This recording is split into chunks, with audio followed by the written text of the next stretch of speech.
Cell signalling काफ़ी आसान और सिंपल सा टॉपिक है। अगर हम डेफिनेशन की बात करें तो ये एक प्रोसेस है जिसमें जो सेल्स हैं वो अपने इर्द गिर्द के माहौल से सिग्नल्स को रिस्पॉन्ड करते हैं और एक ख़ास तरीके का रिस्पॉन्स प्रोड्यूस करते हैं।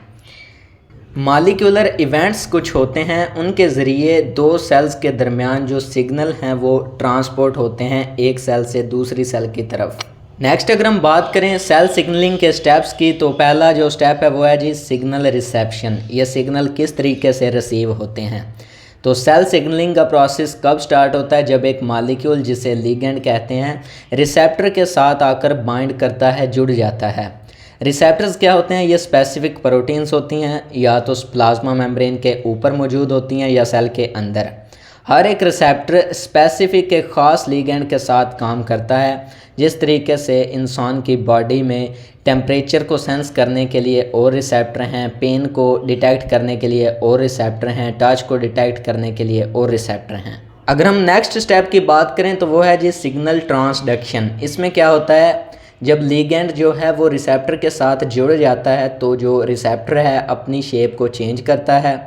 इससे क्या होता है, सिग्नलिंग पाथवेज जो सेल के अंदर रास्ते होते हैं सिग्नलिंग के लिए वो एक्टिव हो जाते हैं। एक सीरीज़ रिएक्शंस की टेक्स प्लेस करती है जिसे सिग्नलिंग कैस्केड कहा जाता है। सेल के अंदर ये सिग्नल एम्पलीफाई होते हैं, उसके बाद छोटे छोटे मॉलिक्यूल जिसे सेकंड मैसेंजर्स कहा जाता है वो सिग्नल्स को सेल के अंदर ट्रांसफ़र करते हैं। अगर हम सेकंड मैसेंजर्स की बात करें जो कि बहुत ज़्यादा इम्पोर्टेंट हैं तो सबसे पहले है साइक्लिक एडिनोसिन मोनोफॉस्फेट, उसके बाद कैल्शियम आयंस Ca+2 और इनोसाइटल ट्राइफॉस्फेट। ये जो हैं इम्पोर्टेंट सेकंड मैसेंजर्स होते हैं सेल के अंदर। अगर हम नेक्स्ट स्टेप की बात करें तो वो है जी सेल्यूलर रिस्पॉन्स। सिग्नल ट्रांसडक्शन जो है वो जीन के एक्सप्रेशन को चेंज करता है। जीन या तो टर्न ऑन हो जाते हैं या टर्न ऑफ हो जाते हैं। तो डिफरेंट सेल्यूलर रिस्पॉन्स अक्कर हो सकते हैं जिसमें सेल की growth, cell division, differentiation, programmed cell death, metabolism में चेंजिंग, एंजाइम एक्टिविटी में चेंजिंग, तो ओपनिंग और क्लोजिंग, आयन चैनल की ओपनिंग और क्लोजिंग भी हो सकती है। नेक्स्ट अगर हम बात करें तो सेल सिग्नलिंग पाथवे जो हैं ये सिग्नल्स को सेल के बाहर से सेल के अंदर की तरफ ट्रांसपोर्ट करते हैं। तो ये जो पाथवेज ये रास्ते होते हैं स्पेसिफिक सेल्यूलर रिस्पॉन्स को प्रोड्यूस करते हैं। नेक्स्ट अगर हम मेन टाइप्स की बात करें तो वो है जी प्रोटीन पेप्टाइड सिग्नलिंग और दूसरा है स्टीरॉयड सिग्नलिंग।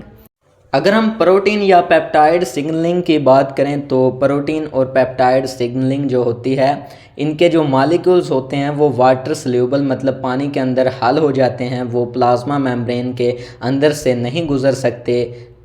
ये उन रिसेप्टर्स पे जाके अटैचमेंट करते हैं जो कि प्लाज्मा मेम्ब्रेन के ऊपर मौजूद होते हैं।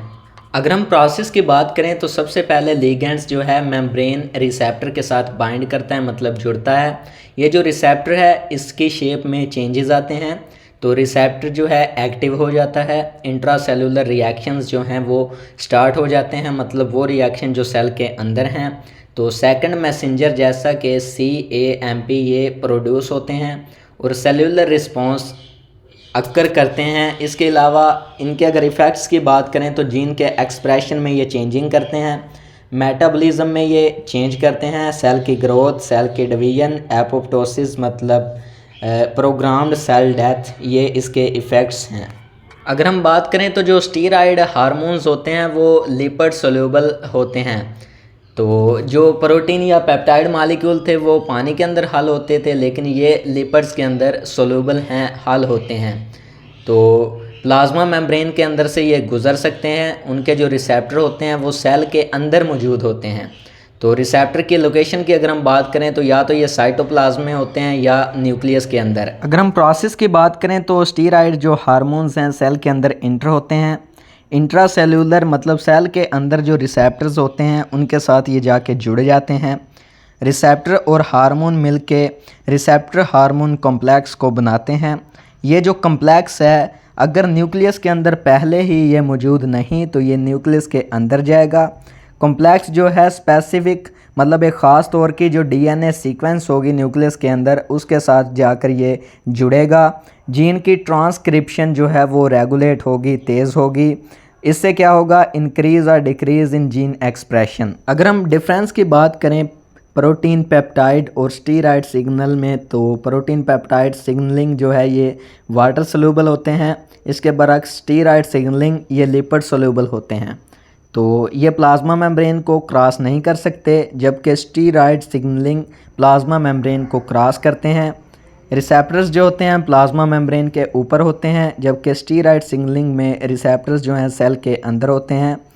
तो प्रोटीन पेप्टाइड सिग्नलिंग जो है सेकंड मैसेंजर्स को यूज़ करते हैं, जबकि सेकंड मैसेंजर स्टीरॉयड सिग्नल में प्रेजेंट नहीं होते।